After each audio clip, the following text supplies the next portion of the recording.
Okay, so this is going to be the A-level notes for completing the square. So completing the square is another way to solve quadratics.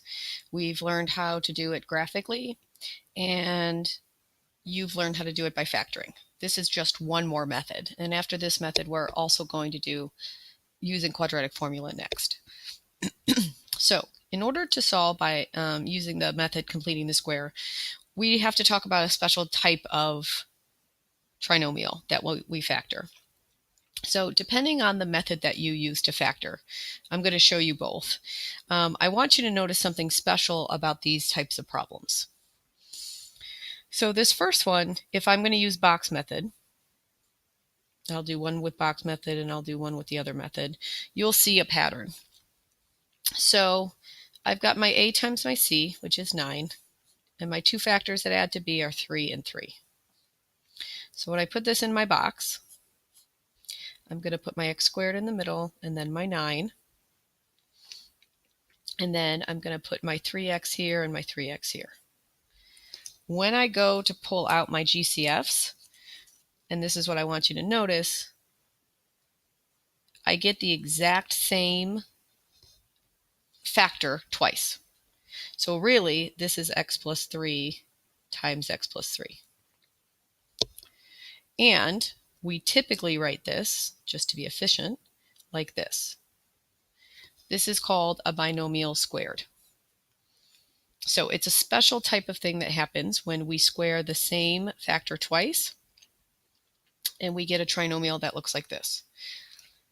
Or the other way around, when we start with a trinomial that looks like this, you end up getting the same factor twice, and we write it as a binomial squared. So in case that didn't make sense to you because you're not a box method person, I'm going to do this with factor by grouping. So my A is 1, my B is -8, my C is 16. I'm going to do my A times my C, which is 16. And I need two factors that add to -4 that multiply to give me 16. That's going to be -4 and -4. So if I'm using factor by grouping, I'm going to rewrite this as -4x minus 4x plus 16. Then I'm going to come in and group it.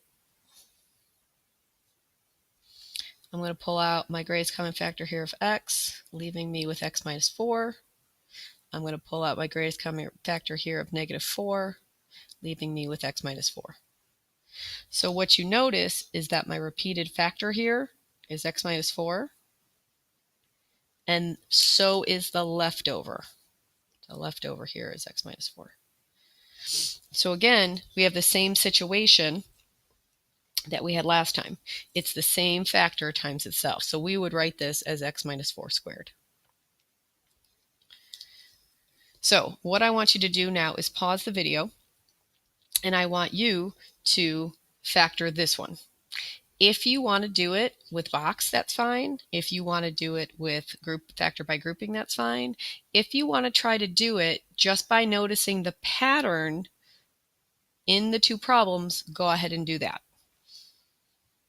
So pause the video. Okay, welcome back. Hopefully you actually paused it and did the problem. I'm not going to actually do that problem for you. If you want me to check it, call Ms. Costanza or Ms. Strouth or Ms. Bergman over, and we can check it for you. I want to move on to the next part.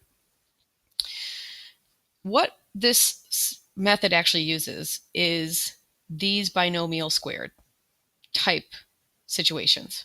So we want to practice just setting them up so that we can actually create trinomials that when we factor them look like this. And there's a way to do that. You're going to take this middle term, I guess including the sign, you're going to divide it by 2. So 22 divided by 2 is 11, and then you're going to square it. So 11 squared is 121. So I'll repeat that again. I took the middle term, which is the b, I divided it by 2, and then I squared it. And 11 squared is 121. So hopefully what you saw this pattern was over here is it's this middle term, I divide it by 2, and then I square it. and it breaks into whatever that middle term was divided by 2. So that was my 3. That becomes this value here. So in other words, if I was to factor this one, because in the directions here are what would you need to complete the square, then factor it, my factors would be x, and they're all positive, plus 11 squared.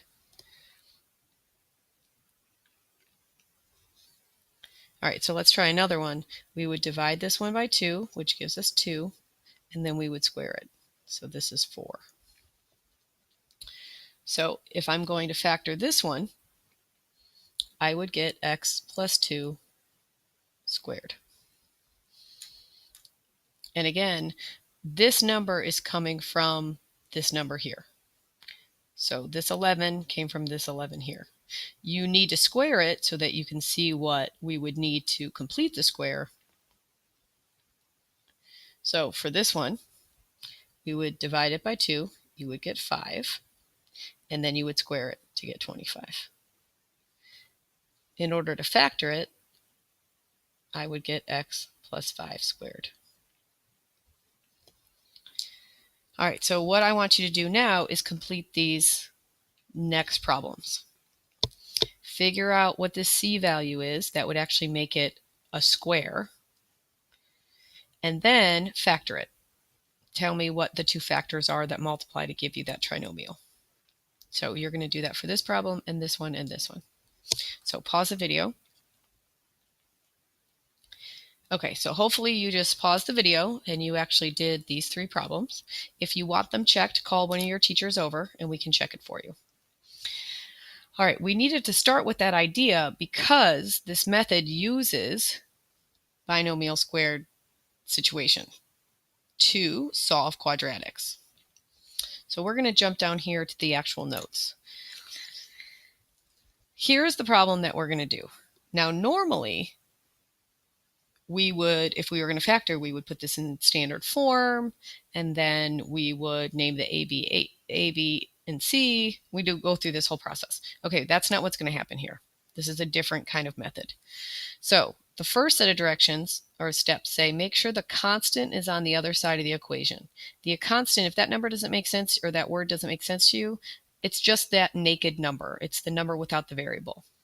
So instead of being in standard form, you're going to move all of the constants to the other side of the equation. So I have x squared minus 6x equals 51. Okay, so that's my first step. I have to get all the constants on one side and then my x squared minus 6x over here. Now, if you notice, I did that, so it actually kind of resembles what you just practiced above. I'm going to look for a number. I'm going to divide this by 2. I get -3, and then I'm going to square it, and I get 9. Now, because we're actually using an equation this time, in order to keep the equation balanced, what I add to one side, I have to add to the other. Now, again, the whole point of us writing it like this is because I can write this as a squared binomial. I can write this as x minus 3 squared. And these constants can be combined to give me 60. Okay, so that doesn't seem helpful yet, but it is about to be helpful. We are then going to solve for x. Well, it's stuck in this binomial, but I can actually undo squaring this. I can actually take the square root of both sides, leaving me with just x minus 3. And on this side, I have the square root of 60. Now, the square root of 60 actually can be broken down. You cannot just leave it as the square root of 60. So over here, and I made a note here, make sure to simplify the radical. You may remember doing this in a class like geometry. You want to break that square root of 60 into a perfect square. So the biggest one that goes into it is 4. And then whatever is left over. So these are equivalent. 4 times 15. The reason I broke it down into a perfect square is so that I could break that out of the radical, because the square root of 4 is 2. And 15 cannot be broken down any further. So really what I have here is x minus 3 equals, and anytime you take the square root, we're going to make it a plus or minus 2 radical 15. Well, I actually haven't solved for x yet because I would need to add 3 to both sides. Now be careful when you're rewriting this because technically they're not like terms. This is a number, but this one has a square root of 15 on it. So when we actually write our answer, we're going to say 3 plus or minus the square root of 15. Oops, there's a 2 in there. Okay, so that is my final answer. So your job now is to turn it over to the back, and there are 9 problems. You need to solve 5 of them. You're going to pick any 5 from the back. If you need some help, call your teacher over.